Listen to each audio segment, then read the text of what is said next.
Սիրելի հայրենակիցներ, անչափ կարևոր հարց ենք քննարկում, բայց ես ավանդական իմ ձայնագրություններն եմ ուզում տարի ձգվող խորհրդարանական հրապարակային քննությունից հետո մեզ ի վերջո հաջողվեց վերահսկիչ պալատի նախագահ Իշխան Զաքարյանի հետ կապված մի չնաշխարհիկ կոռուպցիոն մեխանիզմ բացահայտել։ Այս բացահայտումը ուշանում էր, որովհետև վերջին 1 տարվա ընթացքում հնարավոր չէր լինում վերահսկիչ պալատի նախագահին բերման ենթարկել ազգային ժողով։ Բայց վերահսկիչ պալատի նախագահը այսօր այստեղ էր, մեր կողքին նստած, եւ մենք բոլորս շատ հպարտ էինք, որ Իշխան Զաքարյանը այստեղ էր, մեր կողքին նստած, չնայած նա այսօր այս պահին այստեղ չէ, մեր կողքին նստած։ Ինչու՞մն է ուրեմն կայանում խնդրող առարկա կոռուպցիոն մեխանիզմը։ Երբ Իշխան Զաքարյանը կառուցում էր իր մի քանի միլիոն դոլարանոց դղյակը Հայաստանի պաշտպանության նախարարության ներկայիս շենքի հարևանությամբ, չէր կարող չգիտակցել, որ հարց է հնչելու, թե որտեղից իրեն ողջ կյանքում միայն պետական պաշտոններ զբաղեցրած մարդուն այդքան փող նման դղյակ կառուցելու համար։ Տիկնակ եւ պարոնայք, Սիրելի հայրենակիցներ, պարոն Նահապետյան, սիրելի գործընկերներ, ինչի համար ես այս ձայնագրությունը, ինչի համար եմ միացնում, մի հետևյալ վարժությունը կամ հետևյալ մտքերի փոխանակություն եմ ուզում կատարենք իրար հետ այստեղ, առանց որևէ մի կաշկանդման, առանց որևէ մի մանիպուլյացիայի եւ հասկանանք ի վերջո նախկինում հնչեցրած պնդումները, համոզմունքները, կոռուպցիոն մեղադրանքները, որ հնչում էին եւ հարուցվում էին քրեական գործեր, ո՞նց է լինում, որ այդ քրեական գործերը հոդս են ցնդում։ Միգուցե պարոն Նահապետյան ձեր նշած գործում զղջալու հանգամանքներում, միգուցե ընդդիմադիր ճամբարը փոխած լինելու հանգամանքով, կասկածները շատ են, բայց ես համոզված եմ, որ բոլոր այն մարդիկ, որոնք որ նախորդ տարիների ընթացքում կոռուպցիոն ռիսկերի մեջ են եղել, տարբեր հրապարակումներ են եղել եւ բարձ խոսանք էլի մեր ժողովրդի աչքի առաջ շատ ու շատ իհարկե նախկին պաշտոնյաներ են եղել, որոնք ինձ համար էլ ընդունելի չեն եղել իրենց ունեցվածքը, կարողությունը եւ այլ։ Եվ միշտ ես այս լոգիկայով եմ առաջնորդվել։ Ինձ համար չկա կուսակցական պատկանելություն ունեցող կոռուպցիոներ։ Այսինքն կոռուպցիոները, եթե կոռուպցիոներ է,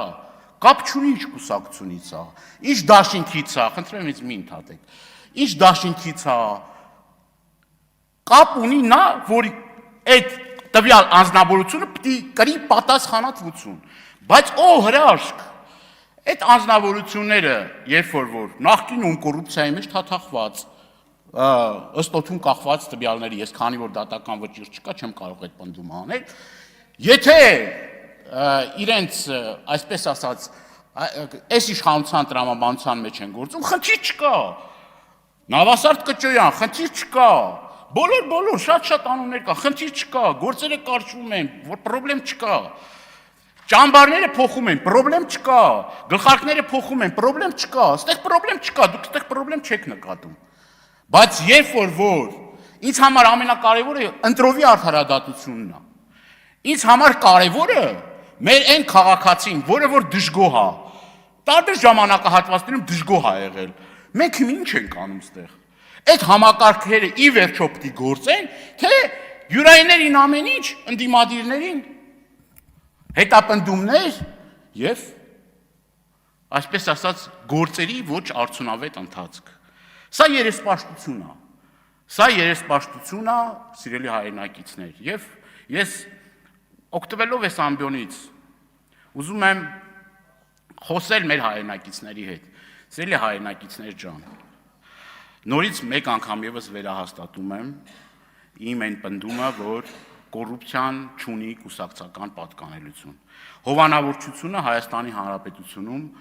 պետք է արմատախիլ արվի, եւ դրա ամենակարևոր շահառուն մեր հայրենակիցներն են։ Սահմանամերձ համայնքում ապրող մեր եղբայրները եւ քույրերն են։ Արցախից բռնի տեղահանված մեր հայրենակիցներն են, որոնք որ տուն են կորցրել, հայրենիք են կորցրել։ Այսինքն, սրանք այս ամբողջ ինչի համար եմ ասում, որ նաև մի կարևոր հարցի մասին եմ ուզում խոսել, էլի։ Այստեղ ես քիչ առաջ նշեցի, էլի, մի դրվագ, էլի։ Մի դրվագ հիշեցի, պարոն Նահապետյան, դուք խուսափեցիք այդ հարցին պատասխանել։ Արտաշատում ի վերջո անունա տրվում, չէ՞, Արամ Հարությունյան, մի հրաշալի անձնավորություն, որը նախկին ոստիկանապետ է, որը ունի շենքեր եւ սայթակում է ունենում տվյալ համայնքի ղեկավարը եւ կրկնում եմ, հիմի Պարզ չէ այդ մարդու առողջական վիճակը ինչ է։ Ախր այդ ամեն շենքան ակնհայտ է, որ փորձեք կոծկել, ինձնից հետո կգա ելույթներ կունենա, կասեք եւ այլ, ինչի մեջ ասես ինձ էլ կմեղադրեք, թեպետ ինձ էլ են ինչ ասես ասում են, չէ, կոռուպցիոներ, թալանչի ես են, ինչ ասես ասում են։ Անգամ գիտեք աբսուրդը ինչումն է հասել, որ խոսում ենք ասֆալտի որակից, Տիկին Ղազարյանը գալիս ասում է դե ճաքերի մասին եկել է խոսում աստեղ։ Դե արդեն դա անարգանք է մեր ժողովրդի նկատմամբ, ինձ հլահեջ, որ ասում է ջանդան։ Այսինքն ես պետք է թույլատրություն ստանամ ձեզնից, թե ինչ թեմայի շուրջ խոսեմ, ու դա ճաքեր է, ճաքեր չի, դա կոռուպցիա է։ Սիրելի հայրենակիցներ, դա կոչվում է կոռուպցիա կոչվում։ Բանը հասել է, նրան ասում է, բանը, գիշերը ես գնում եմ փոսեր եմ փորում, ասֆալտի փոսեր եմ անում, հետո առավոտը նկարահանում եմ այդ փոսերը։ Ես եմ այդ փոսերը փորում։ Սիրելի հայրենակիցներ ջան, ուրեմն ես ուզում եմ մի կարևոր դրվագի մասին էլ խոսել։ Հիմա տարբերությունը ո՞րն է, պարոն Նահապետյան։ Եթե իշխանական քաղաքապետը կամ իշխանական որևէ մեկը մեղադրվում է կոռուպցիայի մեջ, իրան ասֆալտին չեն ծեփում, բորդուր չեն կերցնում, այսպես ասած, տենց այդ հատուկ ջոկատայիներով գրողներ չեն կազմակերպում, ես ուզում եմ ձեր եզրափակիչ ելույթում ասեք, թե տրամաբանությունը ո՞րն է, էլի, օրինակ հատուկ են նման դեպքերում շատ լոյալ է, իսկ այլ դեպքերում այլ վերաբերմունք է։ Ես ուզում եմ նաև խոսել, ուրեմն, քաղաքական կոռուպցիայի մասին, սիրելի հայրենակիցներ։ Իմ գնահատմամբ սա շատ կարևոր հարց է։ Տարբեր պաշտոններին նշանակել մարդիկ, որոնք որ մեր իշխանական շրջանակներից են, եւ ահավասիկ օրինակն է մեր քաղաքացու, որը կարող է իդեպ նաև ձեր ընտրողն է, ձեր համակիրն է, ձեր աջակիցն է։ Եվ երբ որ մոտենում է Նիկոլ Փաշինյանին Իջևան քաղաքում, սկզբից ասում է, ես ինչ գործ ունեմ այդ մանկապարտեզի հետ։ Ես ոչ դրա նշանակողն եմ, ոչ դրա հանողն եմ։ Անցնում է մի քանի րոպե եւ էլի նորից էլի հրաշք է կատարվում։ Ասում է որևէ մի կերպ այս մարդուն հանկարծ չնշան։ Ես արգելում եմ ձեզ նշանակել մանկապարտեզի տնօրեն։ Լավ աբսուրդը հասել է այդ աշխանի։ Այսինքն ակնհայտ մարդը ինքնախոստովանական ցուցմունք է տալու մանկապարտեզի տնօրենին հանում են եւ նշանակում են իր ուղիղ ցուցումով։ Այս արատավոր պրակտիկան էլ պետք է վերանա։ Ինչ է նախկինում չի եղել, եղել է, հետո չասեք, ասում է, հիմիկվանից չի խոսում անցյալից, անցյալում էլ է եղել, անցյալում էլ է շատ արատավոր երևույթներ եղել, եւ դրա մասին իմիջիալոց շատ մեղադրանքներ ինչ է։ Ես խոսել եմ դրա մասին նախկինում, եւ որևէ կաշկանդվածություն չունեմ այսօր էլ դրա մասին խոսելու, բայց մենք ամենակարևորը ինչ ենք ժառանգում մեր սերունդներին, մեր երեխաներին, մեզնից հետո եկող մարդկանց։ Արդյոք այն, որ նախկինում զանգեր եղել է, հիմա լավ է, որ զանգերով արդարադատություն է իրականացվում։ Լավ է, լավ չի, շատ վատ է։ Ես չեմ ցանկանա, որ վաղը մյուս օր իշխանությունները փոխվեն, ես չգիտեմ ես որտեղ կլինեմ, բայց ես չեմ ուզի, որ իմ երեխայի կյանքի կամ մեր երեխաների կյանքի որոշումները զանգովի արդարադատությամբ լուծվեն։ Ես չեմ ուզի։ Եվ դրա համար պետք է կամք եւ վճռականություն։ Ի վերջո